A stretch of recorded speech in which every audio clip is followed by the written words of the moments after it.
Hi, everyone. What we wanted to talk about on this panel is a little bit about women at work, because every person that you see here on stage is an entrepreneur of some kind. That is an incredible place, especially when we think about female entrepreneurship. What are some of the struggles in terms of starting your own brand? Because so many young women want to start their own brands now. I feel very old now, but when I started my company, I was very young. And I can't believe, but one big stumbling block for me was actually that I felt like I was too young and that I wouldn't be taken seriously, and I just can't even imagine that I ever had that issue. So feed is my first and only job. I had the idea as a student in college after I was able to travel around the world with the UN World Food Program.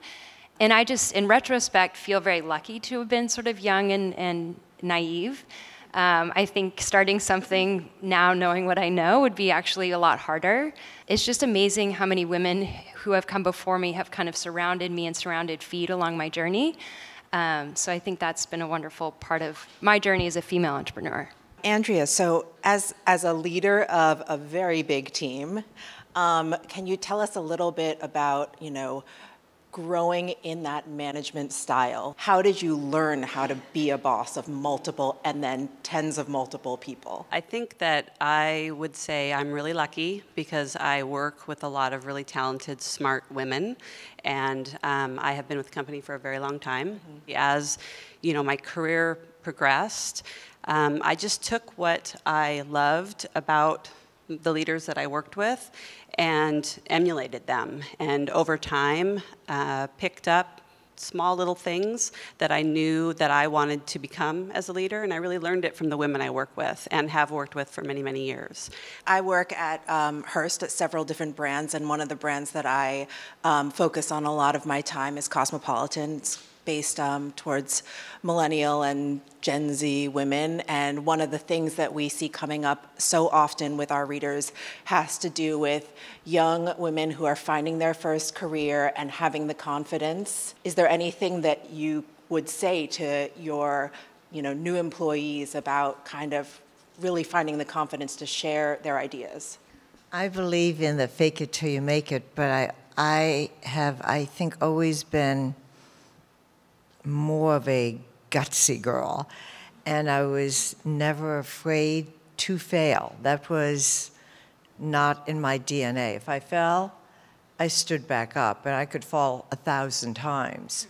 And for me, confidence comes by learning how to stand up again. Can you guys tell us a little bit about sort of balancing that family and having your own business?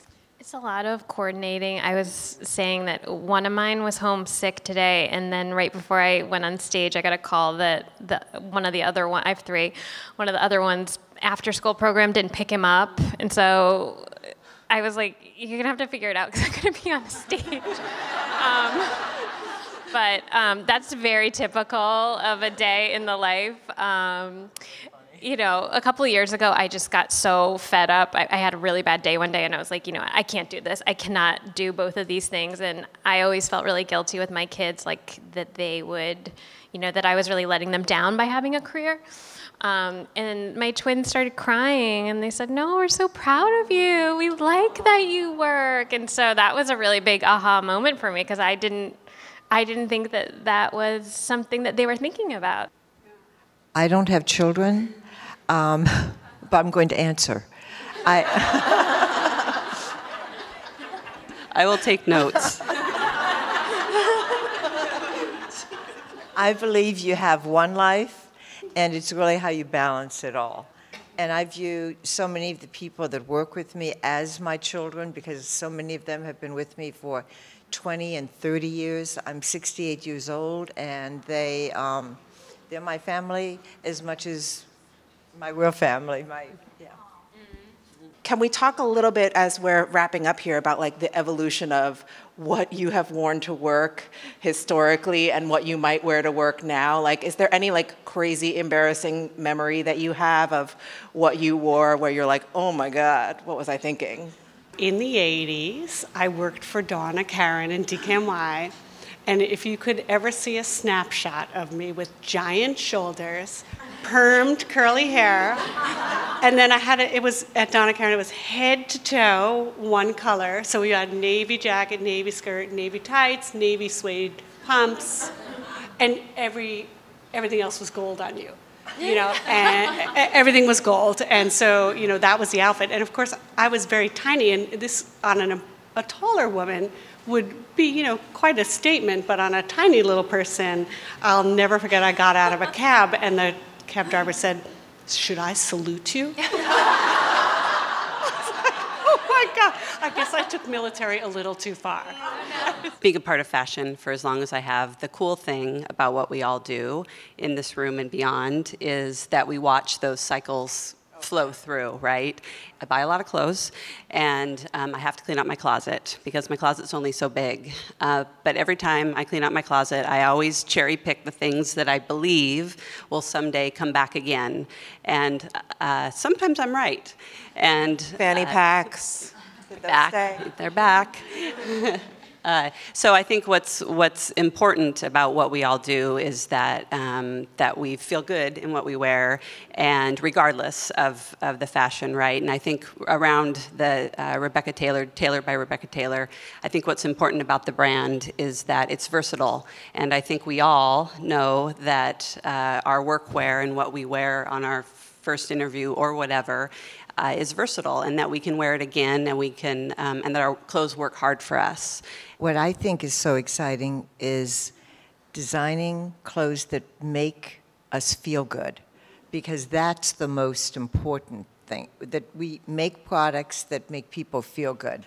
So Janice, as the CEO at Rebecca Taylor, you are a business and a creative person working with a lot of creative people, especially like Rebecca herself, who has built an incredible brand. How do you push her to think about her business in new and different ways?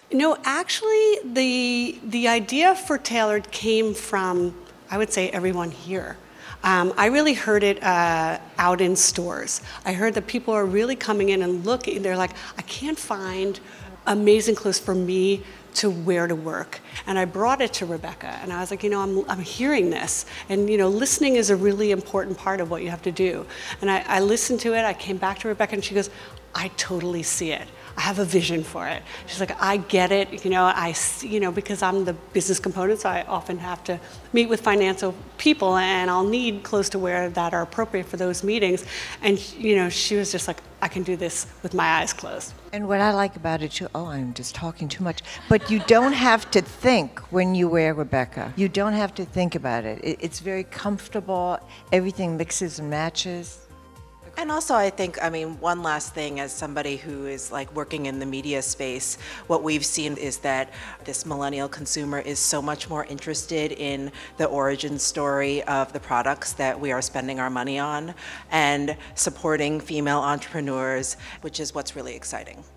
Everybody knows the Rebecca Taylor brand, and it's always been about embracing femininity. You don't have to compromise on femininity to feel powerful, that you can embrace both, and that's really the thought behind the Taylor collection, is that there is a suiting choice that's not boxy or manly or overstructured, that really embraces the female form and makes her feel beautiful and powerful at the same time. Thank you. Thanks, guys.